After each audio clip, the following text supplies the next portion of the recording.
You think the biggest threat to your relationship is some stranger at a bar. It's not. The real danger is sitting in her office right now, laughing with her, sharing stories, maybe even texting her after hours. That's how betrayal begins, not with strangers, but with colleagues who slide past every defense. The cost? Your trust shattered, your confidence destroyed, and your role in her life quietly replaced. But here's the twist. She doesn't even realize how many signs she's leaving behind. And once you know what to look for, you'll never miss them again. In this video, I'll walk you through 6 clear signs she's cheating with a coworker, and at the end, I'll show you what every man must do when those signs appear. Most men imagine betrayal as something that happens far away, with a stranger. The truth is, it often begins much closer, right where she spends most of her day, the workplace. Hours of collaboration, late nights on projects, even quick work trips create an unusual kind of closeness. It doesn't look dangerous on the surface, but under pressure and repetition, bonds grow stronger than you realize. Technology makes it even easier. Messages that start professional slip into personal. A great job today turns into a late-night check-in. With instant access, those small interactions multiply quickly. And here's what you need to know. For many women, attraction isn't just physical, it's emotional. When a colleague validates her ideas, remembers the little details, or shows up during stressful moments, that bond can feel more powerful than anything material. Then comes comparison. The office is a world of status and competence, and an instinct called hypergamy. The pull toward higher value is always at play. If another man looks sharper, leads stronger, or simply seems more attentive, the pull is there. Cheating rarely starts with something obvious. It starts with micro-moments, smiles, inside jokes, attention given where it doesn't belong. That's why you need to recognize the early red flags before they stack into something undeniable. And let's start with the first sign. Number 1, she suddenly changes her appearance. A woman who has gone years dressing in a steady, predictable way does not wake up one morning and decide to reinvent her entire look for no reason. Pay attention when her wardrobe sharpens overnight, when new shoes and accessories start piling up, when she invests in hairstyles that take more effort and carry a fresh message. The most telling clue? She reserves these changes for the office. This is not about vanity. It is about audience. If her extra effort is not aimed at you, then who is it meant to impress? Many times, a single compliment from a colleague can trigger a ripple effect. "You look great in that color," becomes an excuse to buy 3 more outfits in the same shade. A light-hearted remark about her hair turns into regular salon visits. What looks like self-care can, in context, signal directed attraction. Body language ties into this shift. Notice the perfume she wears before leaving for work, the careful makeup applied even on casual Fridays. It is not just about looking put together, it is about signaling availability, about creating an appealing presence for someone specific. You may also notice non-verbal cues when she interacts with that coworker. Leaning in closer, smiling more, eyes lingering longer. These behaviors, paired with a sharp change in looks, paint a clear picture. Do not dismiss this as harmless experimentation. People do not overhaul their style without motivation. A woman who suddenly invests this much energy into her appearance at work is not just dressing for herself. She is dressing for someone else's eyes. And that, my friend, is a red flag you cannot afford to ignore. Number 2, she brings up a specific coworker all the time. When a woman cannot stop weaving a man's name into everyday conversation, it is never random. Pay close attention to who keeps showing up in her stories. She talks about him after meetings, highlights his achievements, and shares little anecdotes that sound innocent but carry an undertone of admiration. The problem is not that she has colleagues, it is that this one colleague has become a permanent guest in your living room, even when he is not there. Listen for the excitement in her voice. Does her tone lift when she says his name? Does she retell his jokes or quote his opinions as if they carry special weight? These are not neutral mentions. They are signals of emotional investment. When she knows about his hobbies, his family, his weekend plans, she has crossed the line from professional acquaintance into personal bond. Another layer of danger appears when she starts comparing you to him. Maybe it is subtle. He's so organized with his projects, but comparison always cuts. It means she is holding you and him on the same scale and often placing him higher. That kind of repeated framing plants seeds of dissatisfaction. Do not get distracted if sometimes she downplays or avoids mentioning him. Overcompensation can take two forms: constant praise or sudden silence. Both are signs of a growing attachment she does not want you to notice. Understand this. When her coworker's name becomes a recurring character in your daily conversations, you are not dealing with casual office chatter. You are witnessing the rise of an emotional connection that could evolve into something much deeper. That pattern alone should jolt you awake. Number 3, her schedule starts to change in ways that don't add up. A stable routine is one of the easiest patterns to track. That is why sudden shifts stand out. When she begins staying late at the office more often, when unexpected meetings appear out of nowhere, or when business trips suddenly increase without clear explanation, you need to question the story you are being fed. Men often rationalize this. They tell themselves, she's just working hard, or her company is demanding. But ask yourself, why now? Why the sudden urgency after years of predictable hours? Why the vague explanations when pressed for details? Ambiguity is not an accident, it is cover. Look at how she frames these changes.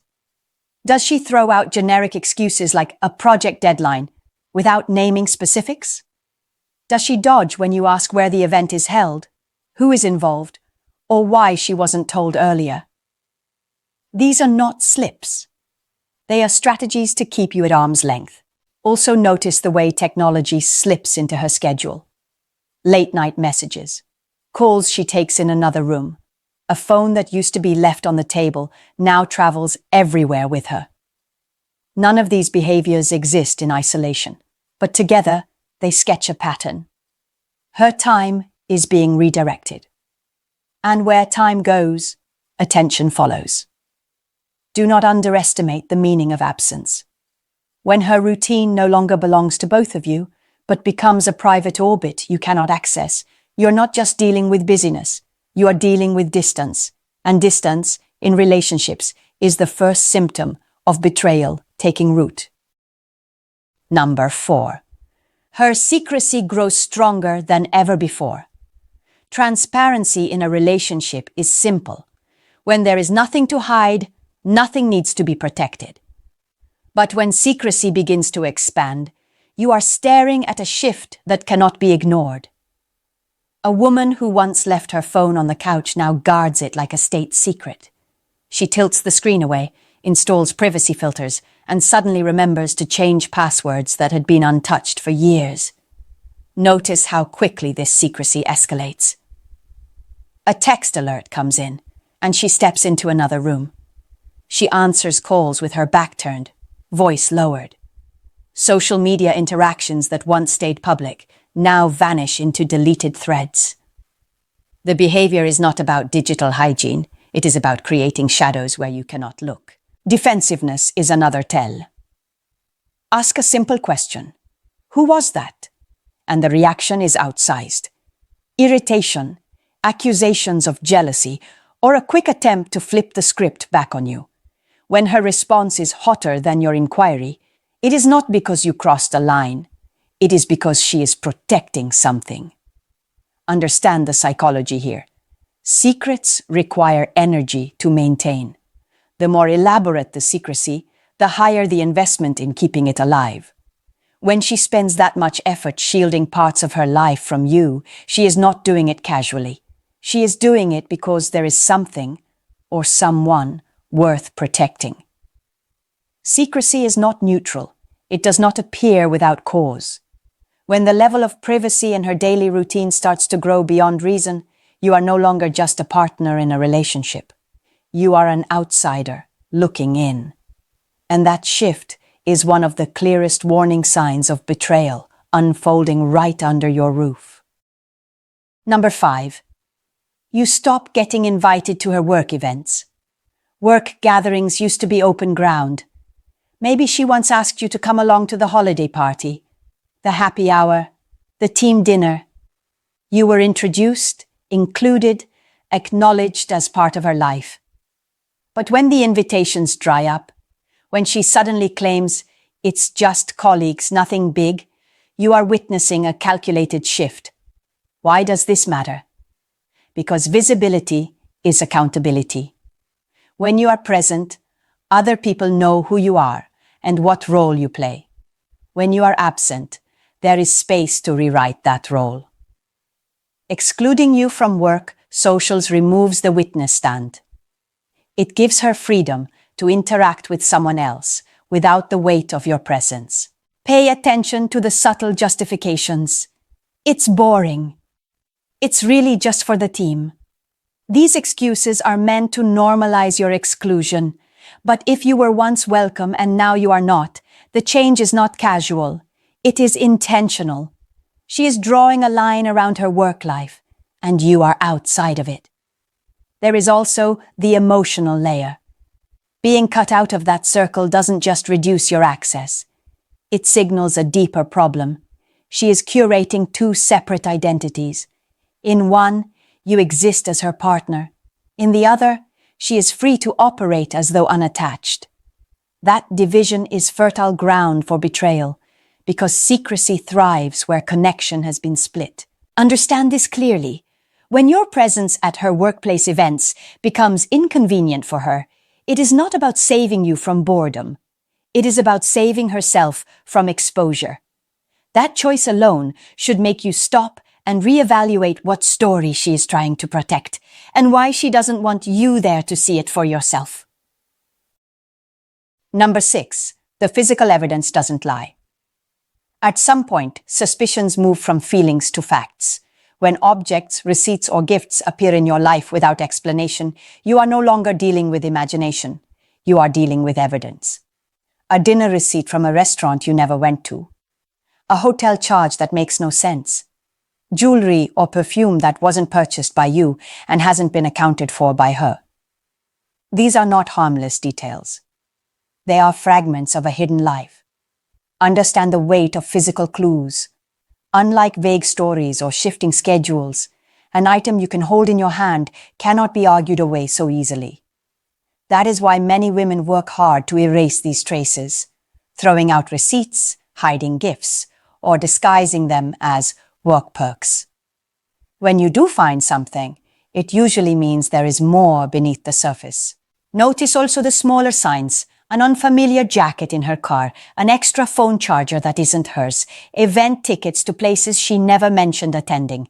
Each one on its own could have an excuse, but patterns matter. When the pile grows, the story shrinks. And excuses cannot carry the weight of repeated evidence. Do not let her dismiss your awareness with words like, "You're overthinking," or "That's nothing." Physical evidence is never nothing. It is the concrete residue of choices made out of your sight. And when you start seeing those residues, it means a boundary has already been crossed. The painful truth is this: you don't need to catch someone in the act to know betrayal has begun. The trail they leave behind tells its own story. And if you are willing to look at it honestly, that story will tell you more than her words ever will. What to do when the signs are in front of you. By now, you've seen how the patterns build. The changes in her appearance, her conversations, her schedule, her secrecy, her social world, and the physical evidence. Seeing these signs is one thing, Knowing what to do next is what separates men who crumble from men who reclaim control. The first step is to document what you notice. Not to play detective for the thrill, but to ground yourself in facts. Dates, times, receipts, conversations. Emotions can cloud judgment, records cut through the fog. When you confront, you want clarity, not chaos. Second, you must initiate a calm conversation. This is where most men lose control. They explode, accuse, and give her the upper hand by looking unstable. Don't do that. Sit down, look her in the eye, and use I statements. I found this receipt, and it concerns me. This keeps the focus on the facts, not your rage. Third, ask for clarification. Give her the chance to explain. Not because you are naive, but because fairness forces the truth to the surface. Sometimes there are legitimate reasons. More often, there are not. Either way, you learn more by giving her space to speak than by shouting over her. Fourth, watch her reactions closely. Honest people explain with consistency. Dishonest people scramble, contradict, and lash out. Her reaction will tell you almost as much as her words. Look for defensiveness, evasion, or overcorrection. And be ready for the most common defense of all: gaslighting. Instead of answering your concern, she flips the spotlight back onto you. You're paranoid. You're just insecure. This is why I don't talk to you about work. These phrases are not explanations, they're weapons. The goal is to make you doubt your own judgment so she can escape accountability. Recognize it for what it is. If her response attacks your character instead of addressing the evidence, you're not hearing honesty. You're witnessing manipulation. The worst mistake a man can make is to fall for this tactic and start apologizing for simply asking questions. Don't. Hold steady, stay calm, and keep the focus on the facts in front of you. Finally, set boundaries and expectations.